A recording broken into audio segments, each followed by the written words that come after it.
رب العالمين والصلاة والسلام على أشرف الأنبياء والمرسلين نبينا محمد وعلى آله وصحبه أجمعين أما بعد السلام عليكم ورحمة الله وبركاته. Donc la dernière fois, la première chose qu'on a vue dans le dernier cours, c'est premièrement les 6 piliers de l'iman. Les 6 piliers de l'iman. Quels sont les 6 piliers de l'iman? Les 6 piliers de la foi. Quels sont les 6 piliers de l'iman? Ou alors les 6 piliers de la foi.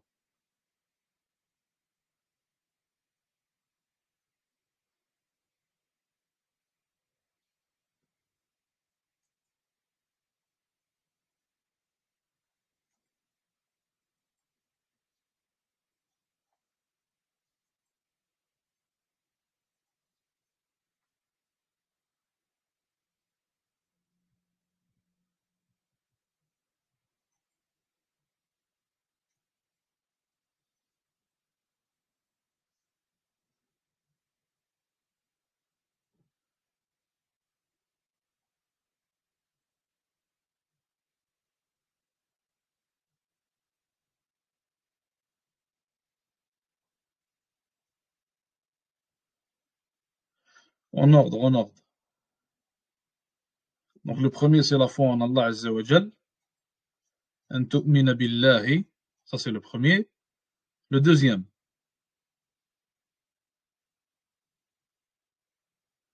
je les veux comme le Nabi alayhi salatu salam les a cités à Jibril alayhi salam. Donc il a dit An tu'mina billahi, que tu crois en Allah, ça c'est le premier. Wa malaikatihi, et ses anges, ça c'est le deuxième. Quel est le troisième? Wa kutubihi, et ses livres, ça c'est le troisième. Wa rusulihi, ses messagers, le quatrième.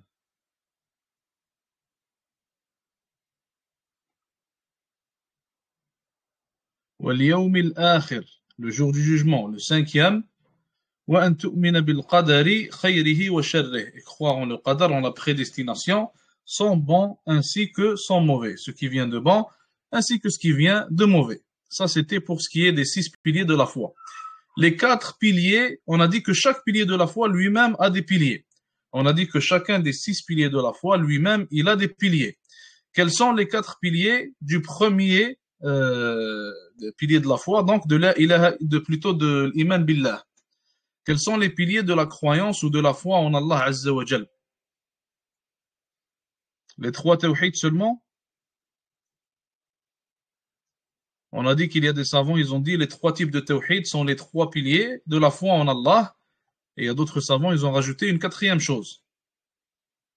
D'autres savants ont rajouté une 4e chose. La croyance qu'Allah Azza wa Jal existe, exactement. Et on a dit qu'en réalité, Inch'Allah Ta'ala, le fait de citer les 3 piliers, plutôt de citer les 3 types de tawhid comme étant les 3 piliers de la foi en Allah, c'est suffisant, Inch'Allah Ta'ala, car le fait de croire en ces 3 piliers est une croyance en l'existence d'Allah Azza wa Jal. Donc on n'est pas réellement obligé d'ajouter le 4e. Ok, pour ce qui est des piliers du 2e pilier, donc les piliers de la foi en les anges, on a dit qu'il y en a 4. On va les répéter vite, Inch'Allah, pour pas perdre de temps. Donc la croyance en leur existence, premièrement.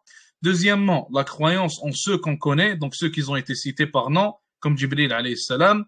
Troisièmement, la croyance en leurs attributs qui ont été cités, leurs qualités, leurs attributs, etc. Quatrièmement, la croyance des actions, ou plutôt en les actions qui leur ont été attribuées. Donc chaque ange, il a des actions qui lui sont attribuées par Allah Azza wa Jal, ainsi que des responsabilités. Al-imanu bil kutub, la croyance en les livres, on a dit que ça a 4 piliers aussi.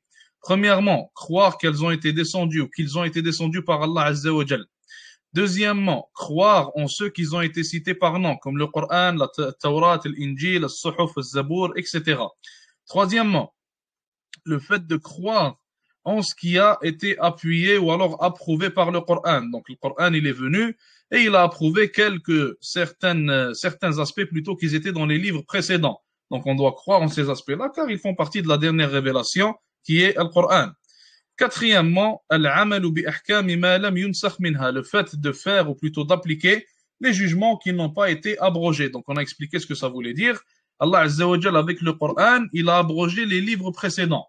Quand Allah Azza wa Jal a révélé le Coran, il a abrogé tout ce qu'il y avait avant lui. Donc, Taurat, la Bible, bon, la Bible, je veux dire l'évangile, tout ça, ça a été abrogé par la venue du Coran et par sa révélation. Sauf qu'il y a des jugements, des choses qui sont par exemple haram dans le Coran, qui étaient aussi haram dans les livres précédents. Donc, ce genre de jugement-là, on se doit de les suivre et automatiquement le musulman va les suivre car ils sont déjà dans le Coran. Al-Iman bil Rusul. Et si je me rappelle bien, on s'était arrêté dans Al-Iman bil Rusul. Donc, la foi en les messagers, ça a 4 piliers aussi. Le premier pilier, le fait de croire que leur risala, leur message, est vraiment d'Allah Azza wa Jal et qu'ils sont venus avec le même message. Deuxième pilier, le fait de croire en ceux qui ont été cités par nom, comme Muhammad, Ibrahim, Moussa, Isa, Nuh, alayhim salatu salam jami'an, et on a dit qu'il y en a 25 qui ont été cités par nom dans le Coran.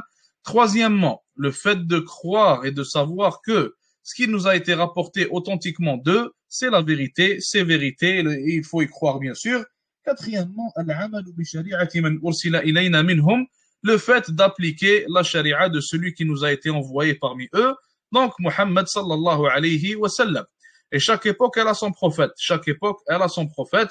Et le Nabi sallallahu alayhi wa sallam, c'est le prophète qui a été envoyé jusqu'au jour du jugement. Donc, après sa venue, il n'y a aucune voie qui mène vers Allah Azza wa Jal autre que son suivi. Donc, on s'était arrêté à al-imanu bil yawm al-akhir, le fait de croire en al-yawm al-akhir, le fait de croire en le jour du jugement dernier. Donc, le fait de croire en le jour du jugement dernier, c'est le 5e des 6 piliers de la foi. Et celui-ci, il a, lui, 3 piliers. Donc, ce pilier-là, il a 3 piliers qui le composent. Premièrement, al-imanu bil-ba'thi. Premièrement, fait partie du fait de croire en le jour dernier, de croire en ce qu'on appelle al-ba'th. Al-ba'th, c'est la résurrection. Al-ba'th, c'est la résurrection. Allah Azza wa Jal va nous ressusciter. Il faut croire à cela et en être sûr et certain. Allah Azza wa Jal va ressusciter tout être humain. Allah Azza wa Jal va ressusciter tout mukallaf. Donc les djinns aussi seront ressuscités, les êtres humains seront ressuscités. Et d'ailleurs, subhanallah, ça montre la justice d'Allah subhanahu wa ta'ala. Car si les gens auraient à faire ce qu'ils voulaient dans cette dunya, et puis ils pouvaient simplement mourir sans être ressuscités pour être jugés par Allah Azza wa Jal, alors en réalité, cette dunya, cette vie d'ici-bas serait injuste. Ça veut dire que tu peux aller faire ce que tu veux aux gens, les opprimer comme tu veux, être injuste comme tu veux, et en réalité, il n'y aura personne pour te punir. Mais fait partie de la justice complète d'Allah Azza wa Jal, qu'il va bien sûr punir et redonner le droit à tous ceux qui méritent leur droit le jour du jugement, Inch'Allah Ta'ala. Le deuxième pilier du fait de croire en le jour du jugement dernier. Al-imanu bil-hisab wal-jaza. Il faut savoir et croire fermement qu'il y aura ce qu'on appelle al-hisab wal-jaza. Il y aura ce qu'on appelle en fait les comptes qu'on va rendre, à Allah subhanahu wa ta'ala, les questionnements qui nous viendront de la part d'Allah Azza wa Jal. Et après avoir rendu ces comptes-là, certains auront, Inch'Allah Ta'ala, la récompense de la part d'Allah Azza wa Jal, qu'Allah subhanahu wa ta'ala fasse qu'on fasse partie d'eux, et d'autres, ils auront, billah, le châtiment de la part d'Allah Azza wa Jal, qu'Allah nous préserve de son châtiment. Donc le deuxième pilier de la foi en le jour dernier, c'est de croire en ces comptes-là que nous allons rendre et de croire que chacun sera soit récompensé ou alors il sera châtié, billah. Troisième et dernier pilier pour la foi en le jour dernier, al-imanu bil jannati wan nar. Al-imanu bil jannati wan nar, le fait de croire en le paradis et l'enfer. Le fait d'avoir la croyance ferme qu'il y a le paradis le jour du jugement, que les gens qui mériteront la récompense d'Allah Azza wa Jal seront ceux qui seront admis au paradis. Il faut savoir d'ailleurs que le paradis est de différents étages, il est de différents degrés, donc chacun méritera un degré qu'Allah Azza wa Jal lui attribuera selon ses actions et selon ce qu'Allah Azza wa Jal veut accorder à chacun. Et il y a aussi, billah, l'enfer. L'enfer qui sera le châtiment d'Allah Azza wa Jal. Quiconque Allah Azza wa Jal voudra châtier, l'enverra en enfer, billah, qu'Allah nous en préserve. D'ailleurs, question pour vous. L'enfer et le paradis. L'enfer ainsi que le paradis. Est-ce qu'ils disparaîtront un jour ou non? Est-ce que l'enfer et le paradis disparaîtront un jour ou non?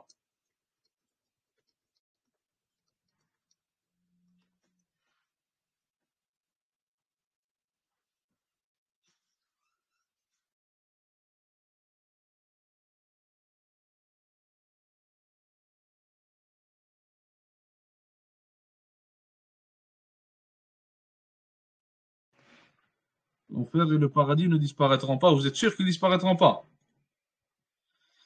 S'ils ne disparaîtront pas, quelle croyance est-ce qu'on peut tirer du fait qu'ils sont éternels?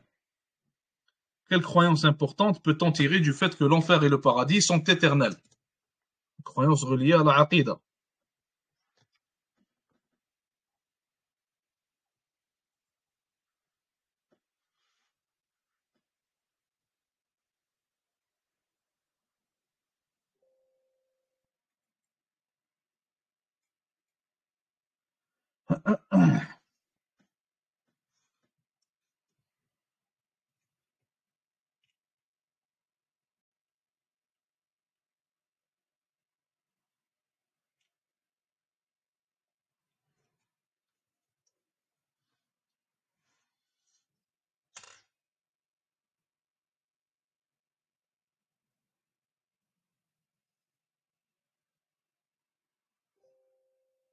Donc, les mécréants qui seront en enfer pour toujours. Ça, c'est vrai. Le musulman qui y rentre sera là pour toujours. Qu'est-ce que tu veux dire par là? Le musulman qui rentre en enfer ou au paradis? Le musulman qui rentre au paradis, il sera au paradis pour toujours. Il n'y a personne qui va rentrer au paradis et qui va en sortir. Le mécréant qui rentre en enfer sera là pour toujours. Il n'y a aucun mécréant qui va rentrer en enfer et en sortir. Le musulman qui rentre en enfer, maintenant la question elle tourne autour de lui. Le musulman qui rentre en enfer, est-ce qu'il va en sortir ou non? Il n'y a aucun musulman qui rentre en enfer et qui va y rester éternellement. Il n'y a aucun musulman qui rentre en enfer et qui va y rester éternellement. Tout musulman qui rentre en enfer, il y passera seulement un certain moment décrété par Allah Azza wa Jal, et puis il en sortira et rejoindra, Inch'Allah Ta'ala, le paradis. Donc tout mécréant qui meurt sur la mécréance ira en enfer éternellement. Tout musulman qui meurt sur l'islam, Inch'Allah Ta'ala, et va au paradis, y restera éternellement. Et tout musulman qui passe par l'enfer sera simplement de passage et n'y restera jamais éternellement. Le cheikh dit ici qu'Allah le récompense et fait partie de la foi en le jour dernier. Donc il va nous rajouter quelques aspects qui font partie de cette croyance. الإيمان بكل ما يكون بعد الموت ومن ذلك فتنة القبر وعذابه ونعيمه. Donc fait partie de la foi en le jour dernier.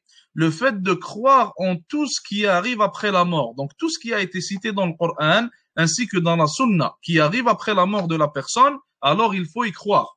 Mathalan, le prophète alayhi salatu salam, il a dit que dans la tombe, chaque personne sera questionnée 3 questions. Mathalan, le prophète alayhi salatu salam, il a dit que seules les actions de l'être humain resteront avec lui lorsqu'il sera dans la tombe. Mathalan, il y a des hadiths qui nous disent que les actions de l'un d'entre nous vont devenir en fait physiques, donc ils vont prendre la forme d'un humain qui sera soit beau ou alors il sera laid, dépendamment des actions de la personne. Donc toutes ces choses-là qui ont été citées dans le Coran ainsi que dans la Sunna, qui nous parlent de ce qui vient après la mort de la personne et de ce qui fait partie de toutes les choses en fait qui surviennent après la mort, toutes ces choses-là, le musulman doit y croire fermement. Et toutes ces choses-là font partie de la croyance du musulman. Et le cheikh, il a cité par exemple la fitna de l'qabr. Donc, quelle est la fitna de l'qabr? C'est le test qui sera dans la tombe. Le test qui sera dans la tombe, ce sont les 3 questions de la tombe. La fitna de l'qabr, ça inclut aussi le fait que certains seront châtiés dans leur tombe et d'autres seront, Inch'Allah Ta'ala, dans un na'im, dans des bienfaits d'Allah Azza wa Jal, dépendamment de la manière dont ils ont répondu aux 3 questions posées par les 2 anges, Munkar wa Nakir. Et Munkar wa Nakir, d'ailleurs, les savants diffèrent sur cette appellation, car il y a un hadith qui dit que les 2 anges s'appellent Munkar wa Nakir, mais ce ne sont pas tous les savants qui ont dit que le hadith est authentique. Ceux qui disent que le hadith est authentique, ils vont appeler ces 2 anges-là Munkar wa Nakir. Ceux qui disent que le hadith n'est pas authentique, ils vont dire qu'il y a les 2 anges qui questionnent après la mort, mais ils ne vont pas les appeler Munkar wa Nakir tout simplement, car leur appellation dans ce hadith pour eux n'est pas authentique. Donc voilà, il parle aussi du adab, le châtiment de la tombe, ou alors les bienfaits qui surviennent à la personne dans la tombe, dépendamment, comme on a dit, de ses réponses. Dernier pilier de la foi, al-iman bil qadar, la foi en la prédestination sont bons et sont mauvais. La foi en la prédestination sont bons ainsi que sont mauvais. D'ailleurs, peut-être que vous le remarquez, je vous répète des fois la même chose 2 fois, 3 fois, il faut savoir que fait partie de la sunna du prophète alayhi salatu wassalam de répéter une seule et même information 3 fois. Donc il répétait une même information 3 fois pour que les gens comprennent bien et entendent bien. Donc, dernier pilier, al-imanu bil-qadar, la foi en la prédestination. Et ce pilier-là, il est composé de 4 piliers. Ce pilier-là, il est composé de 4 piliers. Premièrement, al-imanu bi anna Allah ta'ala alima kulla shay' ou alimun bi kulli shay'in jumlatan wa tafsila. Le premier pilier de la croyance en la prédestination, de la foi en la prédestination, c'est le fait de savoir qu'Allah Azza wa Jal, il a la connaissance complète et totale de toutes choses. Allah Azza wa Jal sait tout ce qui va arriver. Allah Azza wa Jal sait tout ce qui est arrivé. Allah Azza wa Jal a la connaissance complète, parfaite de toutes choses, tout simplement. Donc ça, c'est le premier pilier. Après la connaissance, on a le deuxième pilier qui est al-imanu bi anna Allah kataba dhalika fil lawhil mahfouz. Le deuxième pilier vient après le premier. Donc Allah Azza wa Jal, après avoir su toutes choses, après avoir eu la connaissance de toutes choses à propos de la prédestination, vient le deuxième pilier qui nous dit qu'Allah Azza wa Jal, il a écrit toutes choses dans al-lawh al-mahfouz. Il a écrit toutes choses dans al-lawh al-mahfouz, donc la tablette préservée. La tablette préservée est une tablette qui est avec Allah Azza wa Jal, dans laquelle Allah subhanahu wa ta'ala, ou plutôt sur laquelle Allah Azza wa Jal a écrit tout ce qui allait arriver 50 000 ans avant la création de la création. Donc avant qu'Allah Azza wa Jal crée quoi que ce soit, 50 000 ans avant qu'il ne crée quoi que ce soit, il a tout écrit, il a écrit tout ce qui allait se passer dans la tablette préservée, tout simplement. Ça, c'est le deuxième pilier. Troisième pilier, الإيمان بأن جميع الكائنات لا تكون إلا بمشيئة الله تعالى. Donc après qu'Allah Azza wa Jal ait su toutes choses, et après qu'Allah Azza wa Jal ait écrit toutes choses, vient le troisième pilier qui nous dit qu'Allah Azza wa Jal, il a voulu toutes choses. Allah Azza wa Jal, il a voulu tout ce qui est arrivé et tout ce qui arrive. Il n'y a rien qui peut se passer dans la création d'Allah Azza wa Jal si Allah subhanahu wa ta'ala ne le désire pas. Il n'y a rien qui peut se passer dans le royaume d'Allah Azza wa Jal si Allah subhanahu wa ta'ala n'accepte pas que cette chose se passe, tout simplement. Donc tout ce qui se passe, Allah Azza wa Jal l'a voulu, tout simplement. Est-ce que l'appel a coupé pour tout le monde ou est-ce que vous m'entendez? Est-ce que tout le monde entend bien ou alors est-ce que l'appel il a coupé seulement pour cette personne-là? Donc vous avez tout entendu, Inch'Allah. Alhamdulillah, c'est bon. On continue, Inch'Allah. On continue. Donc ça, c'était le troisième pilier. Allah Azza wa Jal, il a voulu toutes choses. Il n'y a rien qui se passe sans qu'Allah Azza wa Jal ne le veuille, tout simplement. Quatrièmement, quatrième pilier, quatrième et dernier pilier, الإيمان بأن جميع الكائنات مخلوقة لله تعالى بذواتها وصفاتها وحركاتها. Après qu'Allah Azza wa Jal ait tout su, après ça, Allah Azza wa Jal, il a tout écrit. Et après qu'Allah Azza wa Jal ait tout écrit, Allah subhanahu wa ta'ala, il a voulu ce qui s'est passé. Après qu'Allah subhanahu wa ta'ala a voulu ce qui s'est passé et voulu ce qui s'est passé, vient le quatrième pilier qui nous dit qu'Allah Azza wa Jal, tout ce qui arrive dans sa création est en réalité une création d'Allah Azza wa Jal. Tout ce qui arrive dans le royaume d'Allah subhanahu wa ta'ala est une création. Ça veut dire quoi? Ça veut dire que les actions que l'on fait sont créées par Allah Azza wa Jal. Ça veut dire que celui qui fait cette action, il est créé par Allah Azza wa Jal. Ça veut dire que tel événement qui s'est passé a été créé par Allah subhanahu wa ta'ala. Et d'ailleurs, il y a un livre à ce propos de l'imam al-Bukhari rahimahullah qui s'appelle Khalqu Af'ali al-Ibad, la création des actions des serviteurs. Il parle de la création d'Allah Azza wa Jal et il parle du fait qu'Allah Azza wa Jal a créé les actions des serviteurs. Donc on a fini pour ce qui est des 6 piliers ainsi que de leurs piliers respectifs. Le cheikh nous dit ici maintenant ad-dalilu ala arkan al-iman as-sitta.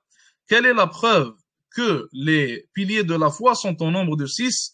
Premièrement, on a une preuve qui est un hadith qui va nous citer les 6 piliers de la foi tous ensemble, mais sinon dans le Coran, il faut savoir que les 6 piliers de la foi ne sont pas cités ensemble, ils sont cités de manière séparée.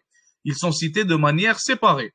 Dans la sunna, dans le hadith de Jibril alayhi salam, quand Jibril alayhi salam est venu questionner le prophète sallallahu alayhi wa sallam, c'est le seul moment où le Nabi alayhi salatu salam a mentionné les 6 piliers de la foi ensemble, tous ensemble, d'une seule, en fait, en une seule fois, excusez-moi. Donc, dans le Coran, Allah Azza wa Jal dit, ليس البر أن تولوا وجوهكم قبل المشرق والمغرب ولكن البر من آمن بالله واليوم الآخر والملائكة والكتاب والنبيين.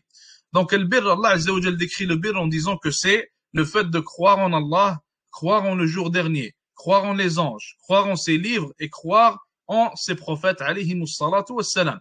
Donc ça c'est le verset 177 dans Surat al-Baqarah.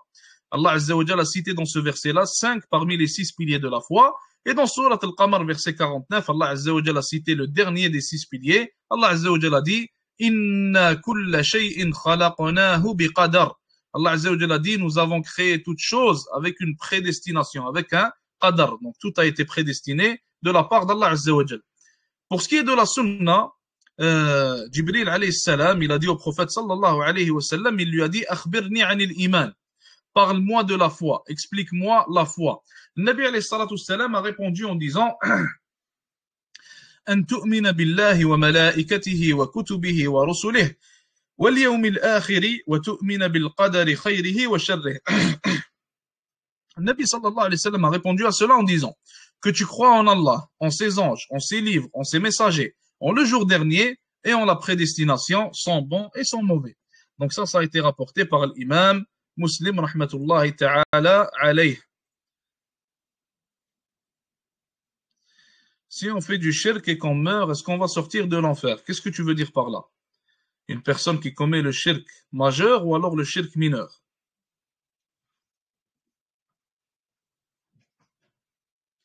D'ailleurs, je vous pose la question, vu qu'on a déjà vu cette matière-là, je vais vous poser la question. Si une personne commet le shirk majeur et elle meurt sans se repentir, quel est son jugement? Une personne commet le shirk majeur et meurt sans s'en repentir. Donc elle meurt sur ce shirk majeur qu'elle a commis. Quel est son jugement?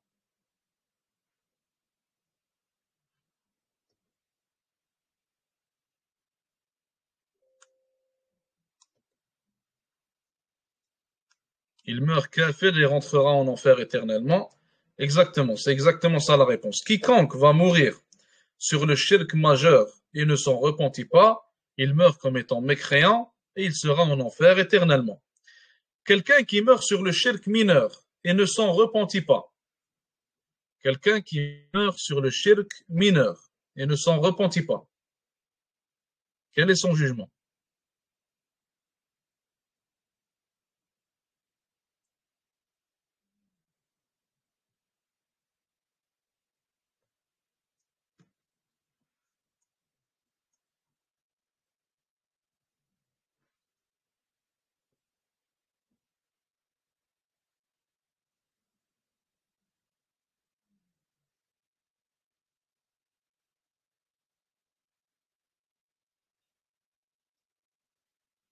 C'est un grand péché, mais il ne va pas en enfer éternellement. Est-ce que c'est la seule réponse que les savants ont donnée?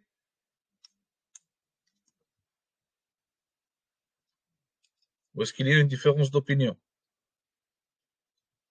On a déjà parlé de ça. On a cité la différence d'opinion. On a cité les conséquences de chacun des avis. Qu'est-ce qu'on a dit à ce propos?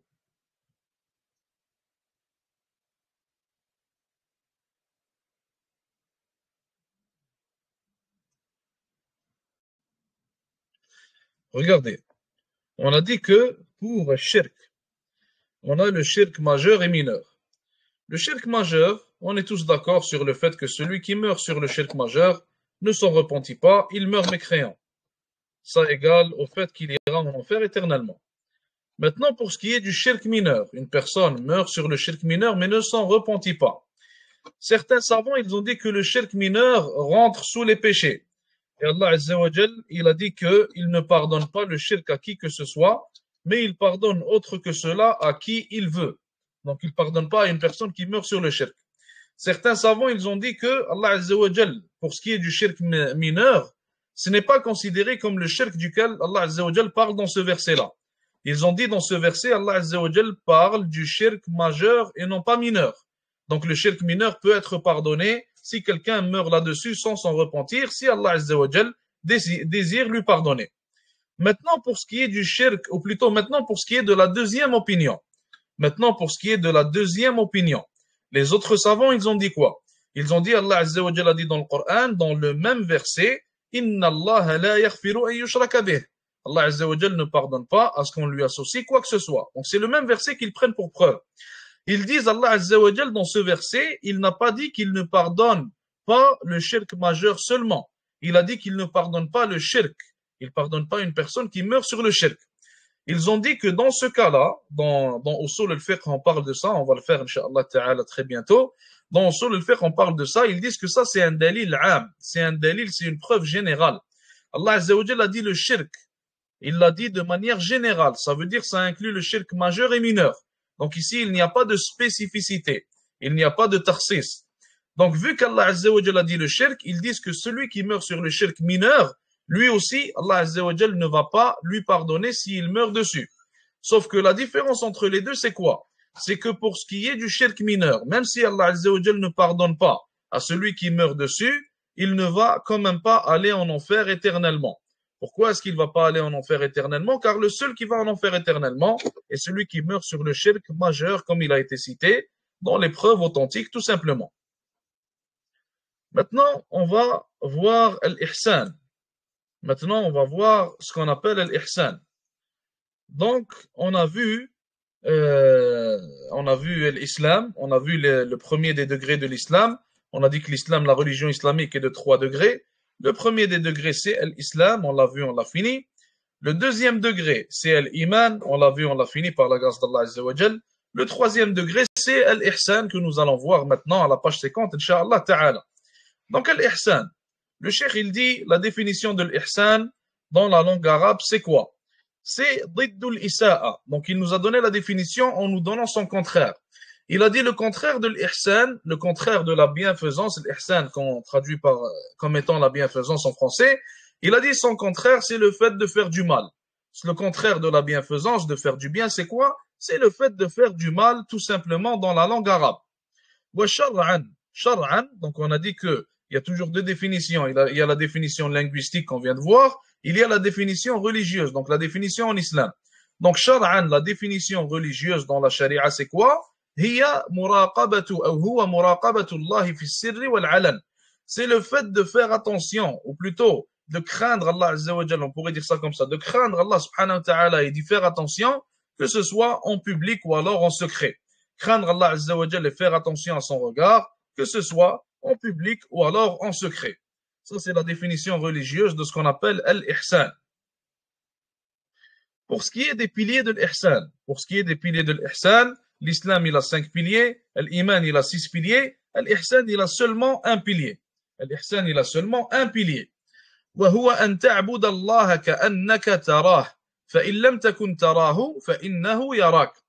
Le pilier de l'ihsan, c'est quoi? C'est que tu adores Allah Azza wa Jal comme si tu le voyais. Et ça, c'est ce qui a été dit dans le hadith par le prophète alayhi salatu salam lorsqu'il a expliqué à Jibril alayhi salam qu'est-ce que l'ihsan. Donc il a dit que tu adores Allah Azza wa Jal comme si tu le voyais. Que tu adores Allah Azza wa Jal comme si tu le voyais.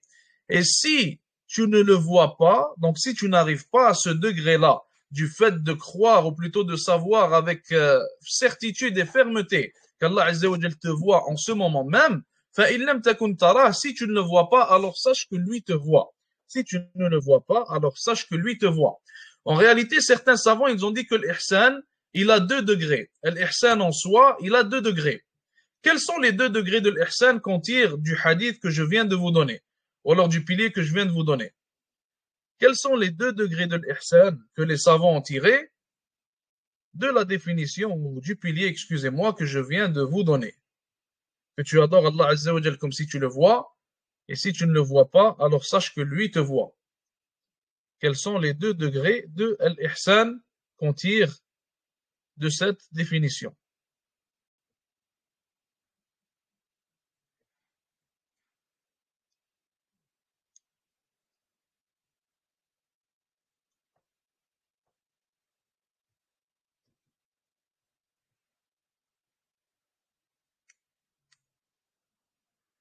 Voilà, c'est ça. Donc le premier degré, c'est d'adorer Allah Azza wa Jal comme si tu le voyais. Et le deuxième degré, qui est plus bas que celui-ci, qui est en bas de celui-ci, il n'atteint pas le même degré sous le statut, le même statut que le premier qu'on vient de citer, c'est le fait d'adorer Allah Azza wa Jal en sachant que lui te voit. Donc celui qui adore Allah Azza wa Jal comme s'il était en train de voir Allah subhanahu wa ta'ala, comme s'il voyait son Seigneur, n'est pas comme celui qui adore Allah Azza wa Jal sans avoir ce même ressentir-là, sans ressentir cette même chose-là. Celui qui adore Allah subhanahu wa ta'ala et il vit comme s'il voyait Allah Azza wa Jal devant lui, ses actions vont changer en conséquence de cette chose qu'il ressent et en conséquence de cette piété qu'il a atteinte. Celui qui adore Allah Azza wa Jal, sachant qu'Allah subhanahu wa ta'ala le voit, lui aussi, il a atteint un très bon degré, il a atteint, inshallah ta'ala, une très bonne piété, mais bien sûr, il n'atteint pas la piété du premier. Le premier, il va être plus haut. Donc, c'est ça les deux degrés. Aqsamul ihsan. Maintenant, les types de ihsan. Aqsamul ihsan, les types de al-ihsan. On a premièrement al-ihsanu ila al-khalq.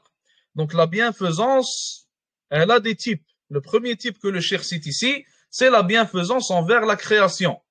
La bienfaisance envers la création. وهو يكون في أربعة أمور. Donc il peut se faire de quatre manières différentes. Ça peut se faire de quatre manières différentes. Premièrement, al-mal. Qu'est-ce que ça veut dire al-mal? Al-mal, c'est l'argent. C'est le fait d'être bienfaisant envers la création avec ton argent. Donc le fait de donner en sadaqa, le fait d'aider les pauvres, le fait d'aider celui qui en a besoin, le fait de donner à celui qui a besoin d'un prêt de ta part, le fait de pardonner à celui qui n'arrive pas à te rendre le prêt, etc. Toutes ces choses-là font partie de quoi? Ça fait partie de la bienfaisance avec l'argent envers la création. Le deuxième type de bienfaisance envers la création. Le deuxième type de bienfaisance envers la création. C'est ce qu'on appelle la bienfaisance avec al-jah, al-ihsanu bil-jah. Al-jah, c'est quoi? Al-jah, c'est en quelque sorte la réputation de la personne. C'est en quelque sorte la réputation, le statut de la personne. Comment est-ce que tu peux faire la bienfaisance envers la création, envers les gens, avec ta réputation? Par exemple, quelqu'un, il a besoin de quelque chose, et si lui, il le demande, ça ne va pas être accepté, mais si toi, tu le demandes, alors, Inch'Allah Ta'ala, ça sera accepté, donc tu l'aides de cette manière. Un autre exemple, quelqu'un, mathalan, veut aller étudier quelque part, et tu peux lui donner une tazkiya. Les gens t'écoutent, par exemple, ils prennent ton avis, ils écoutent ce que tu dis, alors tu l'aides de cette manière-là, etc. Donc, tu aides les gens grâce à ta réputation, et grâce à ton statut. Troisième manière d'appliquer la bienfaisance envers la création, c'est avec al-ilm, avec la connaissance, avec al-ilm. Qu'est-ce que ça signifie? Ça signifie le fait d'être bienfaisant envers les gens avec la science religieuse, donc leur apprendre leur religion, transmettre la religion aux gens, apprendre le halal et le haram aux gens qui sont autour de nous, appeler les gens vers Allah Azza wa Jal, rappeler aux gens la crainte d'Allah subhanahu wa ta'ala, tout ça, ça fait partie de la bienfaisance envers la création avec al-ilm. Dernier type, c'est la bienfaisance avec al-badan, la bienfaisance physique. Qu'est-ce que la bienfaisance physique? C'est toute manière physique grâce à laquelle tu peux être bienfaisant, tu peux aider les gens autour de toi. Quelqu'un a besoin de lever quelque chose, alors tu l'aides. Maintenant, quelqu'un est handicapé, tu le portes, tu le déposes par exemple quelque part. Toutes ces choses-là font partie de la bienfaisance physique envers la création. Et après, le deuxième type, c'est la bienfaisance dans l'adoration du Créateur. Le deuxième type, c'est la bienfaisance dans l'adoration du Créateur. Et celle-là, elle est de 2 degrés. C'est celle qu'on a citée en fait. C'est les 2 degrés qu'on a cités. Le premier degré, c'est quoi? C'est le degré de l'mushahada. Le degré de la vision en quelque sorte, ou le fait de ressentir la vision. Donc tu adores Allah Azza wa Jal comme si tu le voyais. Et ça, c'est le plus haut des 2 degrés. Et le deuxième degré qui est plus bas, c'est le fait d'adorer Allah Azza wa Jal en sachant avec certitude que lui te voit. En sachant avec certitude que lui te voit, subhanahu wa ta'ala. Quelle est la preuve de l'ihsan? Allah Azza wa Jal dit dans le Coran, Inna Allah ma'al ladhina attaqaw wal ladhina hum muhsinun. Allah Azza wa Jal est avec ceux qui ont la taqwa, qui ont appliqué la piété, et avec ceux qui ont appliqué l'ihsan. Et le Nabi sallallahu alayhi wa sallam, ça c'est une deuxième preuve qu'on trouve dans la sunna. Le prophète sallallahu alayhi wa sallam, lorsqu'il lui a été demandé à propos de l'ihsan, Jibril alayhi salam lui a demandé à son propos, il a dit An ta'bud Allah ka'annaka tarah, fa in lam takun tarahu, fa innahu yarak. L'ihsan, c'est le fait que tu adores Allah Azza wa Jal comme si tu le voyais, car si toi tu ne le vois pas, alors sache que lui te voit. Est-ce qu'il y a des questions, des commentaires?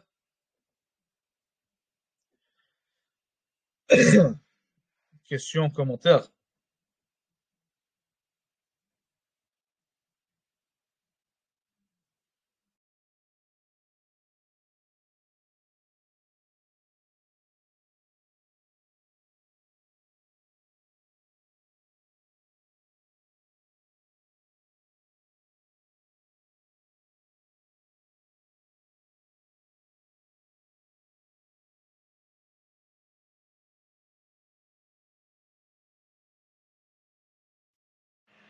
Qu'est-ce que tu n'as pas compris exactement pour le dernier pilier?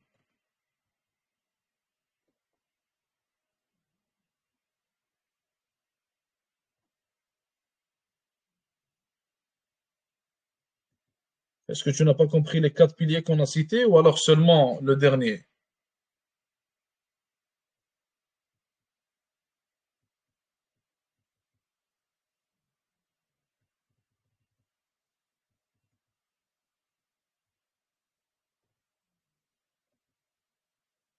Ok, le dernier, c'est le quatrième qui est là. Le quatrième, en fait, الإيمان بأن جميع الكائنات مخلوقة لله تعالى بذواتها وصفاتها وحركاتها. Ce que ça veut dire, en fait, c'est que il faut croire que tout, en gros, d'une manière très simplifiée, croire que tout ce qui arrive est créé par Allah Azza wa Jal. Tout ce qui arrive est créé par Allah subhanahu wa ta'ala. Si un événement t'arrive, c'est créé par Allah Azza wa Jal. Si tu parles, alors ta parole, elle a été créée par Allah Azza wa Jal. Si tu décides de te lever, alors l'action que tu viens de faire, le fait de te lever, ça a été créé par Allah subhanahu wa ta'ala. Donc tout ce qu'il y a en fait autre qu'Allah Azza wa Jal est une création d'Allah subhanahu wa ta'ala tout simplement. Donc d'une manière simplifiée, croire que toute chose qui existe ainsi que toute chose qui arrive est une création d'Allah Azza wa Jal. Est-ce que c'est compris maintenant? Est-ce qu'il y a d'autres questions?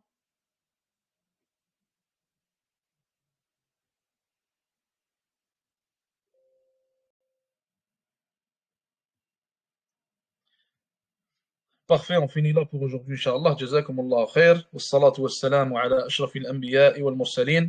Wassalamu alaikum wa rahmatullahi wa barakatuh.